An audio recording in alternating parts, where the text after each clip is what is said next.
नमस्कार। आज हम बात करेंगे भारत के इतिहास के शायद सबसे महान अनडिफीटेड मिलिट्री जनरल्स में से एक की। एक ऐसा सेनापति जिसने अपनी जिंदगी में एक भी जंग नहीं हारी। जी हां, हम बात कर रहे हैं महान पेशवा बाजीराव प्रथम की।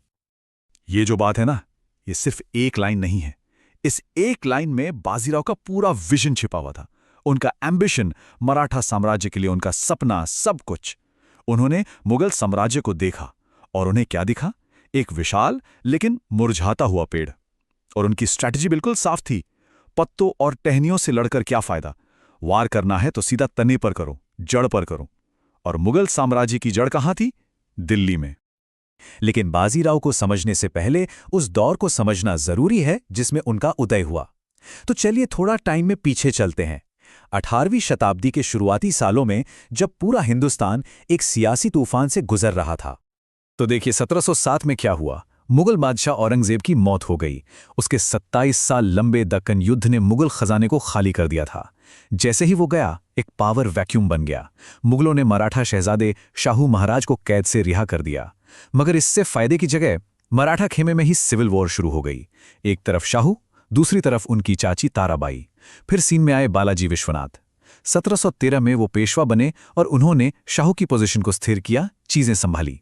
लेकिन 1720 में उनकी भी मौत हो गई और मराठा साम्राज्य एक बार फिर एक चौराहे पर आ खड़ा हुआ। एक लीडरशिप का संकट। और इसी अंधेरे में, इसी संकट के बीच एक नए लीडर का उदय हुआ। एक ऐसा नौजवान जो इतिहास लिखने वाला था। सिर्फ 20 साल। जी हां, यही उम्र थी बाजीराव की जब छत्रपति शाहू ने उन्हें पेशवा बना दिया, साम्राज्य की सबसे शक्तिशाली पदवी दे दी। सोच सकते हैं, एक 20 साल का लड़का, सीनियर मंत्री, सब हैरान थे। ये छत्रपति शाहू का एक बहुत बड़ा साहसिक फैसला था। लेकिन ये ताज कांटों से भरा था। चुनौतियां ही चुनौतियां थीं। पहली, दरबार के अंदर ही वरिष्ठ मंत्री उनसे जलते थे, कहते थे ये बच्चा क्या करेगा। दूसरी, दक्कन में निजाम उल मुल्क अपनी अलग ही सल्तनत चला रहा था। तीसरी चुनौती, गुजरात और मालवा में मराठा नियंत्रण को साबित करना था। और चौथी, जंजीरा के सिद्दी जो तट पर बैठे एक बड़ा खतरा थे। तो मतलब बाजीराव सचमुच आग के घेरे में खड़े थे। जिधर देखो दुश्मन। तो इन सब चुनौतियों का बाजीराव ने जवाब कैसे दिया? तलवार से। और यहीं से शुरू होती है उनकी गाथा, उनका अजेय युद्ध रिकॉर्ड। उनका सबसे पहला और सबसे बड़ा इम्तिहान था पालखेड़ का युद्ध। सामने कौन था? हैदराबाद का शक्तिशाली निजाम। उसने मराठा अधिकार को सीधी चुनौती दे दी। अपनी भारी भरकम फौज, तोपखाने के साथ वो निकल पड़ा मराठा इलाकों पर कब्जा करने। और यहां दुनिया ने देखा बाजीराव का असली जीनियस। देखिए, मशहूर British field marshal Bernard Montgomery ने पालखेड़ अभियान को स्ट्रेटेजिक मोबिलिटी का एक मास्टरपीस कहा है। बाजीराव ने किया क्या? उन्होंने निजाम की भारी भरकम फौज से सीधी टक्कर ली ही नहीं, उन्होंने अपनी बिजली की रफ्तार वाली घुड़सवार सेना का इस्तेमाल किया और निजाम की सप्लाई लाइनें काट दी। उनका खाना, पानी, संचार सब बंद। सोच के देखिए, एक ऐसी फौज जिसके पास न खाना है न पानी, वो कितनी देर लड़ेगी? निजाम को बिना एक बड़ी जंग लड़े ही घुटने टेकने पर मजबूर कर दिया। पालखेड़ के बाद अगला नंबर था बुंदेलखंड का। वहां के राजा छत्रसाल एक बहुत ही मुश्किल स्थिति में थे। मुगल फौज ने उन्हें उनके ही किले में घेर लिया था। उनकी हालत कह सकते हैं बेहद नाजुक थी। और तब राजा छत्रसाल ने बाजीराव को एक खत लिखा। एक ऐसा खत जो इतिहास में दर्ज हो गया। उन्होंने लिखा, जो गत ग्राह गजेंद्र की, सो गत भई है आज, बाजी जात बुंदेल की, राखो बाजी लाज। मतलब, मेरी हालत उस हाथी जैसी हो गई है जिसे मगरमच्छ ने पकड़ लिया है। ओ बाजीराव, आओ और मेरी इज्जत बचाओ। बाजीराव उस वक्त मालवा में व्यस्त थे, लेकिन जैसे ही उन्हें यह पैगाम मिला, उन्होंने सब छोड़कर अपनी फौज के साथ बुंदेलखंड की तरफ कूच कर दिया और मुगलों को धूल चटाकर छत्रसाल को आजाद कराया। लेकिन बाजीराव की हिम्मत की दाद देनी पड़ेगी। 1737 में उन्होंने कुछ ऐसा किया जो किसी ने सोचा भी नहीं था।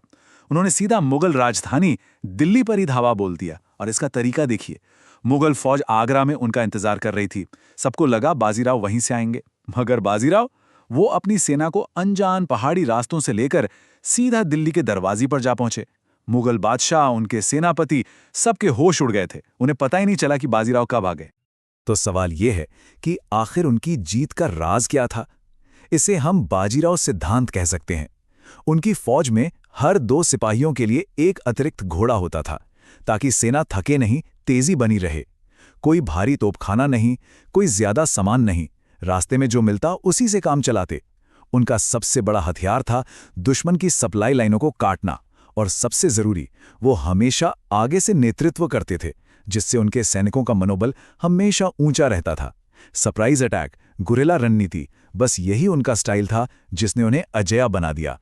एक महान सेनापति होने के अलावा बाजीराव का निजी जीवन भी काफी इवेंटफुल और भावनाओं से भरा हुआ था। बाजीराव के 2 विवाह हुए थे। उनकी पहली पत्नी काशीबाई, जिनके साथ उनका रिश्ता बेहद खुशहाल और पारंपरिक था। उनसे उन्हें 4 बेटे हुए, जिनमें अगले पेशवा बालाजी बाजीराव यानी नाना साहब भी शामिल थे। और उनकी दूसरी पत्नी थीं मस्तानी। वो राजा छत्रसाल की बेटी थीं, खुद एक कुशल योद्धा थीं। बाजीराव से उनका विवाह राजनीतिक भी था और कहते हैं कि प्रेम पर आधारित भी था। उनसे उन्हें एक बेटा हुआ, शमशेर बहादुर। तो चलिए अब देखते हैं उस विरासत को जो बाजीराव ने अपने छोटे से करियर में तैयार की। एक ऐसी विरासत जिसने हिंदुस्तान का नक्शा हमेशा के लिए बदल दिया। 40 से ज्यादा लड़ाइयां। इतनी लड़ाइयां उन्होंने लड़ी और जीती कितनी? सारी की सारी, एक भी नहीं हारे। ये आंकड़ा, ये रिकॉर्ड अपने आप में सब कुछ कह देता है। ये उन्हें दुनिया के महानतम सेनापतियों की सूची में लाकर खड़ा कर देता है। तो उनका प्रभाव क्या रहा? उन्होंने मराठा राज्य को एक साम्राज्य में बदल दिया। मराठा शक्ति को मध्य और उत्तरी भारत तक पहुंचाया।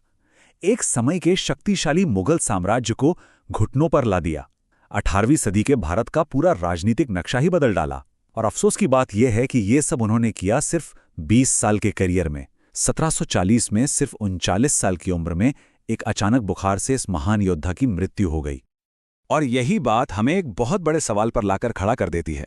जरा सोचिए, सिर्फ 20 साल के करियर में एक सेनापति ने पूरे हिंदुस्तान का नक्शा बदल दिया।